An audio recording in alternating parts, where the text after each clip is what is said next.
Today we are going to start module number 4, that is the Parliament. The Parliament of India consists of 3 organs. Parliament of India consists of 3 organs. The President, the Council of States, that is the Rajya Sabha, and the House of People, that is the Lok Sabha. आपलं जे parliament आहे त्याच्यामध्ये 3 organs आहेत. पहिला organ आहे राज्यसभा, पहिला organ आहे president, दुसरा ऑर्गन आहे राज्यसभा आणि तिसरा आहे लोकसभा. राज्यसभेला म्हणतात काउन्सिल ऑफ स्टेट्स आणि लोकसभेला म्हणतात house of people. The parliament of India is bicameral. आपलं 2 सभागृहांचं आहे. बायकॅमेरल म्हणजे 2 सभागृह असलेलं. Though president is not a member of either house of parliament. President हा कुठल्याही सभागृहाचा सदस्य नसतो. येट तरीसुद्धा like the British crown he is the integral part of the parliament. जरी तो कुठल्याही सभागृहाचा सदस्य नसेल, सभासद नसेल, तरीसुद्धा ब्रिटिश क्राऊननुसार ब्रिटिश क्राऊनसारखं, ब्रिटिश राज्यांसारखं तो इंटिग्रल पार्ट, इंटिग्रल म्हणजे अविभाज्य पार्ट असतो. कशाचा? पार्लमेंटचा. And perform certain functions relating to its proceeding. आणि वेगवेगळे फंक्शन्स तो करत असतो. In India president summons the 2 houses of parliament. Summons म्हणजे उद्देशून बोलणं. प्रेसिडेंट त्यांना उद्देशून बोलू शकतो. Dissolve the house of people. Lok Sabha विसर्जित करू शकतो. And gives assent of bills. आणि बिल्स जे असतात, कायदे जे बनतात, त्याला परवानगी देऊ शकतो. ॲसेंट म्हणजे परवानगी. Though the Indian constitution provides for the parliamentary form of government. आपल्याकडे पार्लमेंटरी फॉर्म ऑफ गव्हर्नमेंट आहे. But unlike Britain the parliament is not supreme under the Indian constitution. पहा, आपल्याकडे जरी पार्लमेंटरी फॉर्मचं गव्हर्नमेंट असेल तरी सर्वात सुप्रीम काय आहे? Constitution.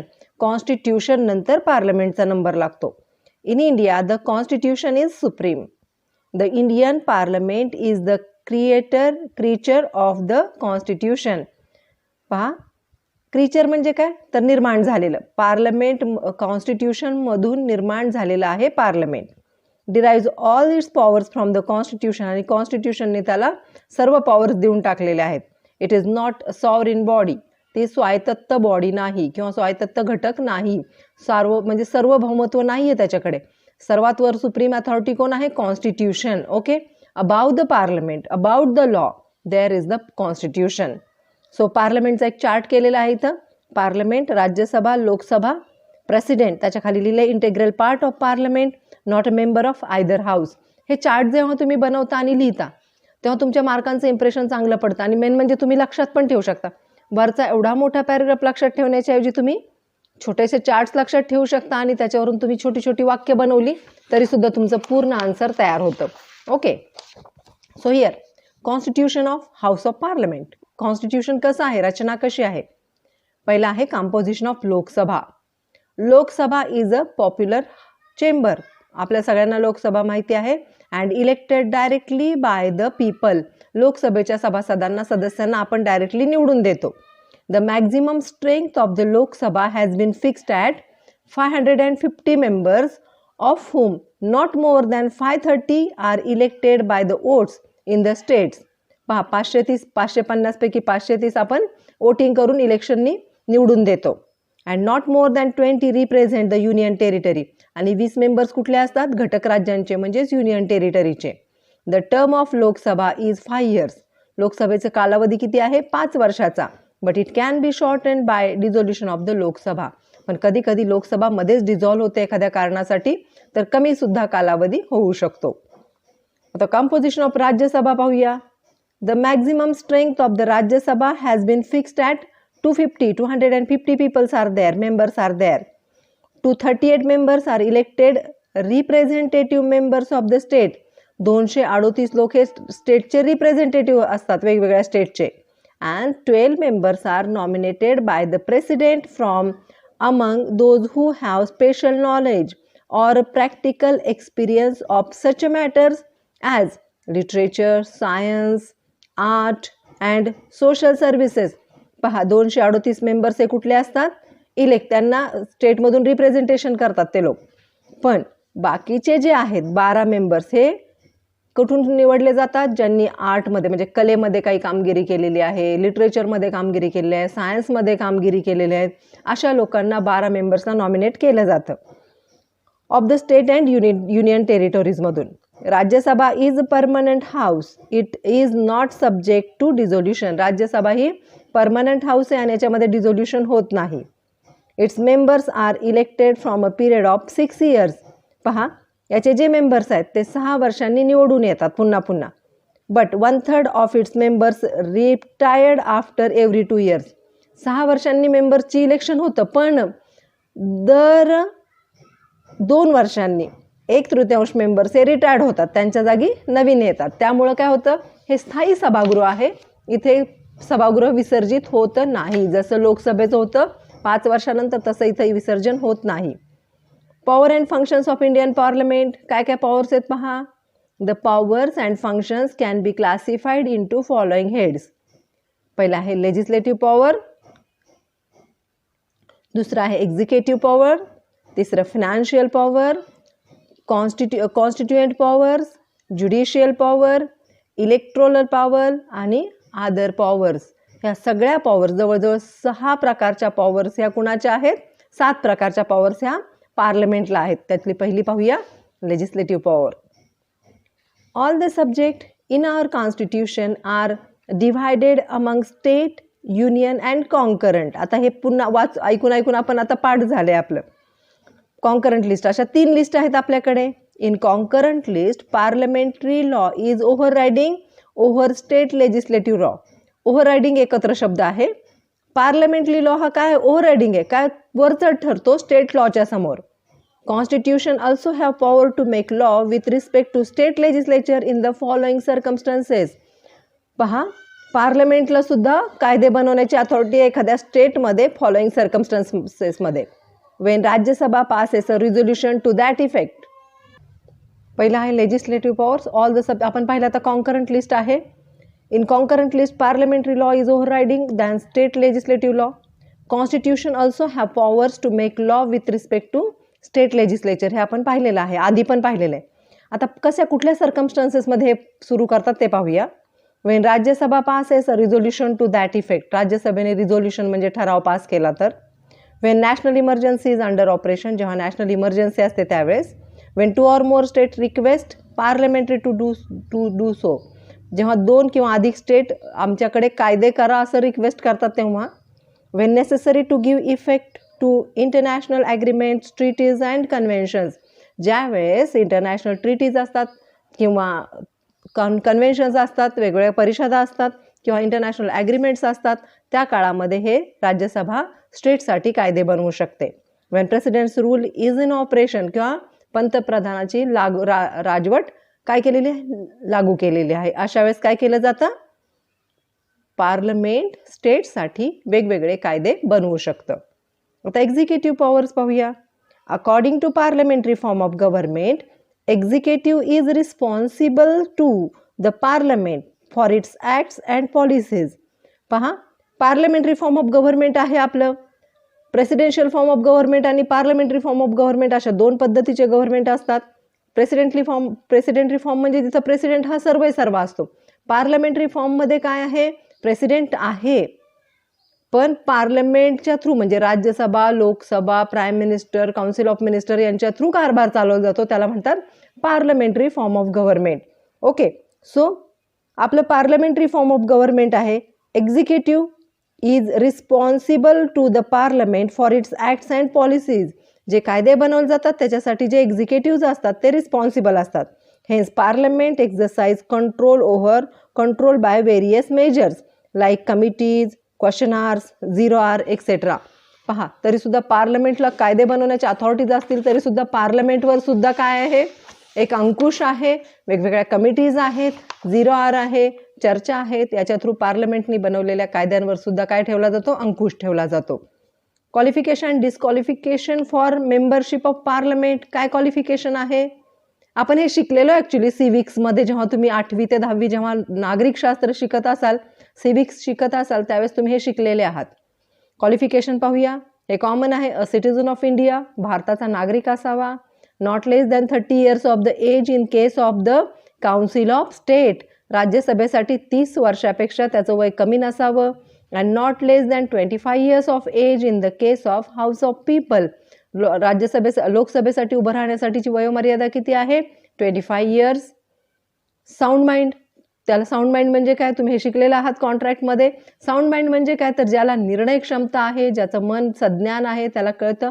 He knows all the consequences of his act. Okay, then he or she must not hold any office of profit under union or state government. तो जेव्हा निवडणुकीला उभा राहतो तेव्हा तो कुठलंही पद भूषवित नसावा, तो किंवा ती. possessing such other qualification as may be prescribed by parliament, किंवा पार्लमेंटने वेळोवेळी जे काही क्वालिफिकेशन सांगितले ते त्यांनी फुलफिल केलेले असावेत. Taken an oath before some person authorized in that behalf by election commission. त्यांनी हे पद विभूषित करण्याच्या आधी राज्यसभेत किंवा लोकसभेमध्ये त्यांनी ओथ घेतली पाहिजे, ओथ सेरेमनी. त्यांनी शपथ घेतली पाहिजे बिफोर द अथॉराइज्ड पर्सन, ज्या व्यक्तीला अथॉरिटी दिलेल्या आहेत, कुणी? बाय द इलेक्शन कमिशननी. आणि तर त्याच्यानंतर तो ते पद विभूषित करू शकतो. डिस्क्वालिफिकेशन पाहूया. आर्टिकल 102 मध्ये दिलेले आहे disqualification. If he holds any office of profit under central or the state government other than an office declared by parliament by law, not to disqualify its holder. पहा, जर त्याने आधीचं पद सोडलेलंच नाही तरी सुद्धा तो लोकसभेला राज्यसभेला उभा राहिलाय, निवडून आलाय, परत हे पण पद घेतोय, तर तो काय होईल? डिस्क्वालिफाय होईल. If he or she is a unsound mind, जर ते अनसाउंड माइंडचा आहे व्यक्ती तर डिस्क्वालिफिकेशन होईल. If he or she is an undischarged insolvent, त्यांचं दिवाळ वाजलेलं असेल तर त्या व्यक्तीला लोकसभेचा किंवा राज्यसभेचा सभासद होता येत नाही. If he is not citizen of India or voluntarily acquired the citizenship of a foreign state, तो भारताचा नागरिक नाही किंवा त्यांनी स्वतःहून स्वेच्छेने दुसऱ्या देशाची सिटीजनशिप अक्वायर केलेली आहे. Then if he is so disqualified under any law made by the parliament, पार्लमेंटने केलेल्या कुठल्याही कायद्याखाली तो जर डिस्क्वालिफाय ठरत असेल निवडणुकीला उभं राहण्याच्या किंवा ते पद भूषवण्याच्या, तर तो डिस्क्वालिफाय होतो as a member of parliament. Okay. Presidents are collectively responsible to the parliament. President हे कसे आहेत? संपूर्णपणे रिस्पॉन्सिबल आहेत पार्लमेंटसाठी. त्याच्यानंतरचा पॉईंट आहे फिनान्शियल पॉवर.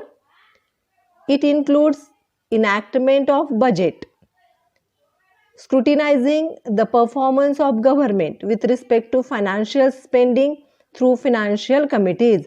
फायनान्शियल पॉवर सुद्धा आहे पार्लमेंटला. कुणाला किती निधी द्यायचा आहे, कुठे पैसे खर्च करायचे आहेत, स्पेंडिंग कसं व्हायला पाहिजे, त्या सर्वाला जबाबदार कोण आहे? पार्लमेंटकडे त्या अथॉरिटीज आहेत. त्याच्यानंतर कॉन्स्टिट्युएंट पॉवर काय पाहूया. To amend the constitution, to pass any law required. कॉन्स्टिट्यूशनची अमेंडमेंट करायची असेल तर पार्लमेंटची अथॉरिटी असणं आवश्यक आहे. आणि पार्लमेंट कुणापासून बनते? लोकसभा, राज्यसभा आणि president as a integral part of the parliament. Okay. Judicial power काय आहे? Includes impeachment of president for violation of constitution. Impeachment म्हणजे एखाद्याला महाभियोग बसवून पदावरून कमी करून टाकणे. ते अथॉरिटी कुणाकडे आहे? पार्लमेंटकडे. ज्युडिशियल पॉवर आहे. इम्पिचमेंट प्रेसिडेंटची सुद्धा होऊ शकते. जजेसची पण इम्पिचमेंटच होते. रिमूव्हल ऑफ जजेस of supreme court and high court. Removal of vice president हे त्याचे ज्युडिशियल पॉवर्स आहेत. इलेक्ट्रोल पॉवर्स, इलेक्शनविषयी काय काय पॉवर्स आहेत पाहूया. It has its participation in the election of president and vice president, deputy speaker from among president, the members of the Lok Sabha if elects speaker and deputy speaker from among its members. Speaker आणि deputy speaker कुठून select केले जातात? तर लोकसभेच्या मेंबर्समधून select केले जातात. Similarly members of Rajya Sabha elects deputy chairman. Okay. Other powers कुठल्या आहेत? To discuss various issues of national and international importance. वेगवेगळे इश्यूज आहेत नॅशनल आणि इंटरनॅशनल याचे, त्याचं डिस्कशन होतं. इम्पोजिंग इमर्जन्सी, इमर्जन्सी लागू करण्याची पॉवर पार्लमेंटकडे आहे. Increase or decrease area, change names, after alter the boundaries of the state. आपण हे पाहिलेलं आहे आधी. बाउंड्रीज बदलायच्या आहेत, एखाद्या स्टेटची बाउंड्री वाढवायची, एखाद्या स्टेटचं नाव चेंज करायचं आहे, एखाद्या स्टेटच्या बाउंड्रीज कमी करायच्या आहेत, तर ह्या अथॉरिटीज या कुणाकडे आहे? ऑफकोर्स पार्लमेंटकडे आहेत. पार्लमेंट किती सुप्रीम आहे.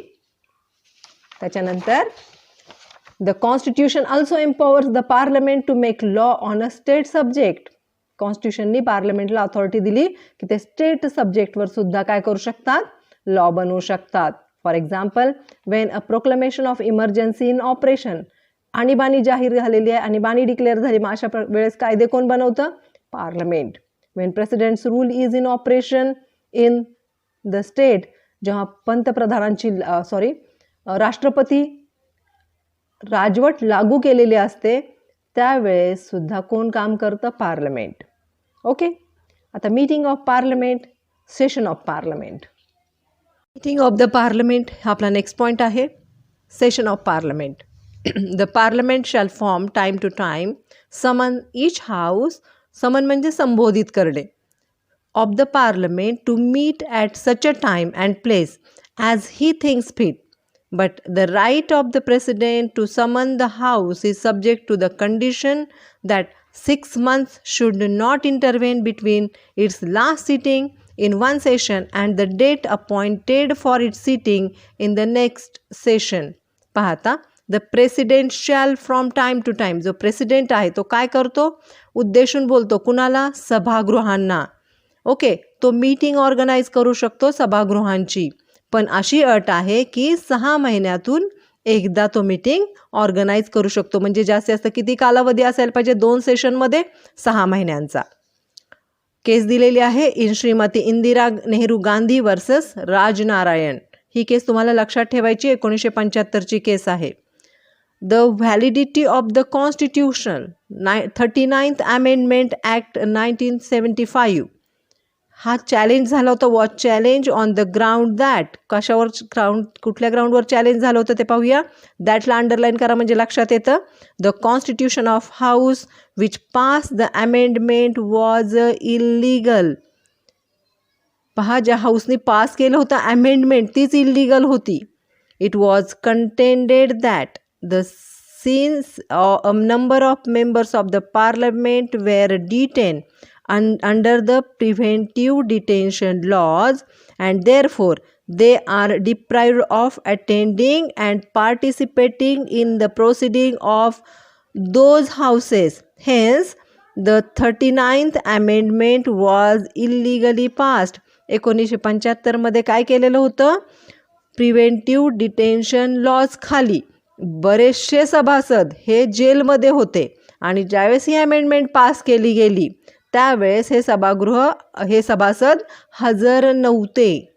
म्हणजे जेवढी मेजॉरिटी पाहिजे तेवढी मेजॉरिटी तेव्हा नव्हती. तरीसुद्धा हे जे ॲक्ट आहे 39th अमेंडमेंट आहे तो ॲक्ट पास झाला आणि 39वी अमेंडमेंट करण्यात आली. Okay. But the supreme court rejected the argument and held that 39th amendment was not illegal on the ground that a number of members of parliament of 2 houses were detained under the preventive detention law.